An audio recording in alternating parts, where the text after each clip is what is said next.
Siguro kaya pinapalo tayo noon dahil mas masakit pala ang hamon ng buhay ngayon.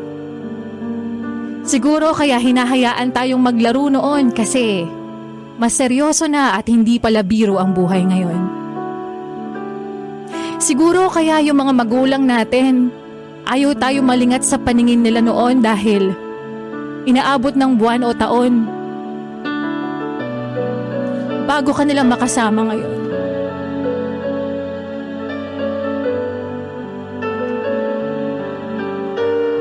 Siguro kaya pinapayagan tayong kumain ng matatamis noon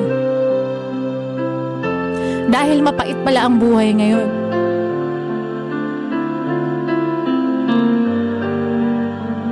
Siguro kaya palagi tayong inaalalayan sa paglalakad ng mga magulang natin kasi kapag tumanda,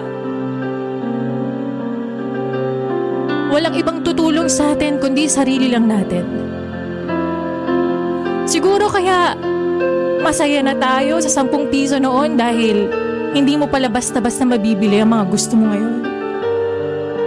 Siguro kaya hinahayaan tayong mangarap noon kung ano ang gusto natin maging dahil hindi ganon kadali makuha ito kung hindi mo pagsisikapan.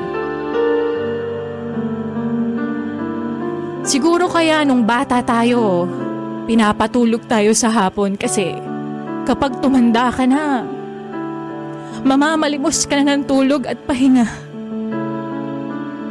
Siguro kaya pinapakain tayo ng masustansya noon para sa pagtanda mas malakas nating haharapin yung mga pagsubok ng buhay.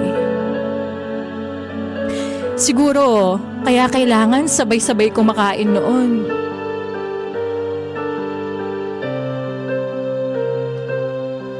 Kasi darating pala yung araw na mag-isa ka na lang kakain ngayon. Siguro, kaya tayo hinahayaang magtiwala noon na hindi tayo iiwan ni Mama habang natutulog. Dahil mahirap na magtiwala sa panahon ngayon. Masarap balikan yung panahon na candy at pagkadapa lang ang iyong iniiyakan.